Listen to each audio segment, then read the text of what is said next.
இங்க யாருமே லேசினஸா இல்ல ஃப்ரெண்ட்ஸ். ஜஸ்ட் நம்ம பிரெயினை டேமேஜ் பண்ணிட்டாங்க. அதனாலதான் நம்மளால ஒரு ஒர்க்கை ஃபோக்கஸ்டா பண்ண முடியல. இதுக்கு 3 ரீசன்ஸ் இருக்கு ஃப்ரெண்ட்ஸ்.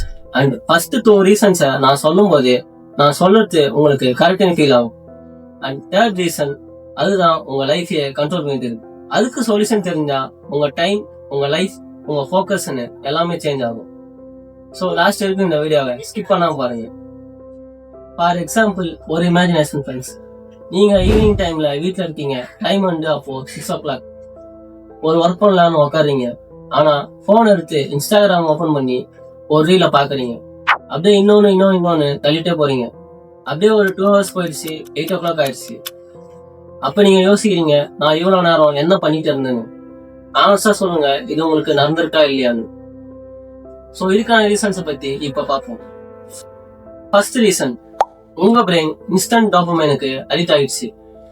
டோபமைன்னா என்னன்னு உங்க எல்லாருக்கும் தெரியும்னு நினைக்கிறேன். அது ஒரு கெமிக்கல். நம்ம பிரெயினுக்கு ஹாப்பினஸ் அண்ட் ரிவார்ட்ஸ் ஃபீல் பண்ணுது. பட் ப்ராப்ளம் என்னன்னா, இந்த போன் அதை 100x ஸ்பீட்ல தரத்துதான். ஃபார் எக்ஸாம்பிள், ஒரு காமெடியை பார்த்து சிரிக்கிறீங்க அண்ட் நெக்ஸ்ட் ஒரு எமோஷனலை பார்த்து எமோஷனல் ஆகுறீங்க. அண்ட் இது எல்லாமே வரும் 30 secondsல நடக்குது. அண்ட் அதுக்கப்புறமா நம்ம பிரெயின் இதை ஒரு ஹேபிட்டா பார்க்க ஆரம்பிக்குது. இப்ப கொஞ்சம் சயின்டிபிக்கா பார்ப்போம். நியூரோ சயின்ஸ்ல ஒரு கான்செப்ட் இருக்கு, டோபமைன் சென்சிட்டிவிட்டின்னு. அப்படின்னா என்னன்னா, நம்ம பிரெயின் இன்ஸ்டன்ட் ரிவார்டுக்கு அடிக்ட் ஆயிருந்துச்சுன்னா ஸ்லோ ரிவார்ட் தர ஒர்க்க பண்ண ரிஜெக்ட் பண்ணும். அதனால நீங்க லேசிலாம் கிடையாது, நீங்க ஜஸ்ட் டிஸ்ட்ராக்ட் ஆயிருக்கீங்க. Second reason, focus. உண்மையை சொல்லணும்னா, நம்ம ஃபோக்கஸா இருக்க ட்ரெயின் ஆகவே இல்லை. ஃபோக்கஸ்ன்றது ஒரு மசில் மாதிரி. ஜிம் போக போக தான் ப்ரோ ஆகும். அதே மாதிரிதான் ஃபோக்கஸும் ப்ராக்டிஸ் பண்ண தான் இம்ப்ரூவ் ஆகும். ஆனா எனக்கு ஒரு டவுட், நம்ம எப்போ ஃபோக்கஸா இருக்க ட்ரெயின் ஆகும்? ஃபார் எக்ஸாம்பிள், ஸ்கூல்ல 45 மினிட்ஸ்க்கு கிளாஸ் இருக்கும். ஆனா நம்ம மைண்ட் வேற எங்கேயோ இருக்கும். அப்படின்னா ஜன்னல் வேடிக்கை பார்த்துட்டு இருப்போம், இல்லைன்னா ஃப்ரெண்ட்ஸ் கிட்ட பேசிட்டு இருப்போம். அதனாலதான் சொல்றேன், நம்ம ஃபோக்கஸா இருக்க ட்ரெயின் ஆகவே இல்லைன்னு.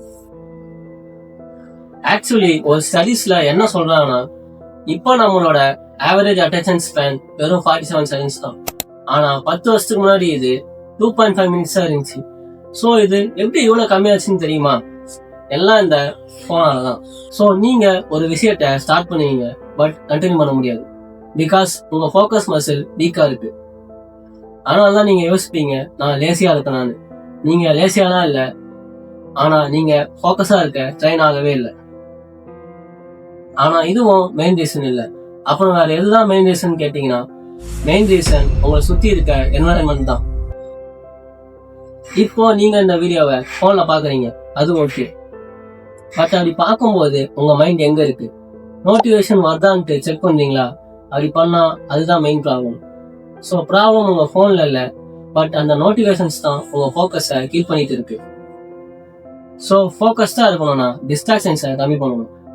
ஒரு ஸ்ட்ராங் பர்சன்ஸ் டிஸ்ட்ராக்ஷனை கம்மி பண்ணுவாரு, ஆனா ஒரு ஸ்மார்ட் பர்சன் டிஸ்ட்ராக்ஷன்ஸை ரிமூவ் பண்ணுவாரு. ஸோ நீங்க ஸ்மார்ட்டா இருக்கணும்னு நான் நினைக்கிறேன். நீங்க என்ன பண்ணணும்னா ரொம்ப சிம்பிள். ஃபர்ஸ்ட், ஒர்க் பண்ற டைம்ல போனை வேற ரூம்ல வச்சுட்டு ஒர்க் பண்ணுங்க. பாக்கெட்ல இருந்தா கூட சிக்னல் வரும். ஸோ வேற ரூம் கம்பல்சரி. ரெண்டாவது, தேவையில்லாத நோட்டிபிகேஷனை ஆஃப் பண்ணுங்க. உங்க ஃப்ரெண்ட்ஸ் இன்ஸ்டாகிராம்ல ரீல்ஸ் ஷேர் பண்ணியிருந்தா கூட அதை ஒரு 30 minutes கழிச்சு பார்த்துக்கலாம். அந்த 30 minutesல இந்த வேலை ஒன்றும் எந்த ஆகிடாது. தேர்ட், 30 minutes டைமரை செட் பண்ணிட்டு ஒர்க் பண்ணுங்க. அந்த 30 minutes ஃபுல் ஃபோக்கஸ்டா ஒர்க் மட்டும் பாருங்க, வேற எதுவும் பண்ணாதீங்க. ஸோ இதெல்லாம் ட்ரை பண்ணிட்டு உங்க எக்ஸ்பீரியன்ஸை கமெண்ட்ஸை சொல்லுங்க. சீரியஸ்லி நான் ரிப்ளை பண்ண ரெடியா இருக்கேன். நானே இந்த விஷயத்துல கஷ்டப்பட்டு இருக்கேன். ஒரு டைம்ல நான் டெய்லியும் டு டூ லிஸ்ட் எழுதுவேன். அதுல 10 things செஞ்சிருப்பேன், ஆனா 2 things தான் கம்ப்ளீட் பண்ணிருப்பேன் அட் எண்ட் ஆஃப் தி டேல. அப்ப நான் யோசிப்பேன், நம்ம யூஸ்லெஸ்ஸா அப்படின்னு. ஆனா அதுக்கப்புறம் ஒரு விஷயம் பண்ணேன், போன் நோட்டிபிகேஷன் ஆஃப் பண்ணிட்டு ஒர்க் பண்ண ஆரம்பிச்சேன். அப்ப நானே ஷாக் ஆயிட்டேன். ஏன்னா நான் 10 thingsல 6 things கம்ப்ளீட் பண்ணியிருந்தேன். அதுக்கப்புறம் தான் புரிஞ்சுது, நான் மாறல, என்னோட என்வரன்மெண்ட் தான் சேஞ்ச் ஆகிருக்கு. ஸோ அதனால தான் சொல்றேன், நீங்களும் லேசின்னு ஃபீல் பண்ணாதீங்க. நீங்க ஜஸ்ட் டிஸ்ட்ராக்டட். அண்ட் இப்போ உங்களுக்கு தெரியும் அதுல இருந்து எப்படி வெளியே வரணும்னு. அண்ட் இந்த வீடியோ உங்களுக்கு ரிலேட் ஆச்சுன்னா நம்ம சேனலை சப்ஸ்கிரைப் பண்ணுங்க. எவ்ரி வீக் இதே மாதிரி ஒரு யூஸ்ஃபுல்லான வீடியோட வரேன். அண்ட் நம்ம எல்லாரும் சேர்ந்து இம்ப்ரூவ் ஆகலாம். So this is Mahesh signing off.